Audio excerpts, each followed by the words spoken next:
এই জরিনা, শিগগিরই চল, তোর আজকে তরমুজ খাওয়াবো। চল, তুই প্রত্যেকদিন মিথ্যা কথা কইস, আজকে আমি আর ভাত খাবো, শুধুই ভাত খাবো, তোর সাথে আমি যাব না। তুই মিথ্যা কথা বলিস প্রত্যেকদিন, আমি তোর সাথে আজকে যাবই না। বোন, তুই বিশ্বাস কর, আমার কথা বিশ্বাস কর, আজকে আমি সত্যিই তোর ফ্রিতে তরমুজ খাওয়াবো। সত্যি কথা করছিস? আরে হ্যাঁ হ্যাঁ, সত্যি কথা করছি, চল। আরে ভাই, তরমুজ খেয়ে যান, তরমুজ খেয়ে যান। আরে দাঁড়ান ভাই, আমি একটু ফ্রিতে চেক করে দেখি কিরাম এই তরমুজ।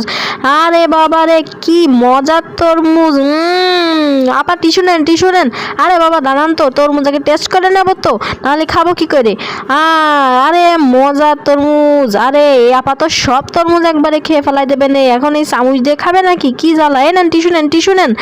আরে বাবা থাকেন তো, আমার আগে খাতি দেন। কি মজা। এনেন টিস্যু নেন এবার তো। এই টিস্যু নিস নে, এই টিস্যুর দাম লাগবে না। সরে না ভাই, আমরা আসি। অনেক মজা, টেস্ট করা হয়ে গেছে।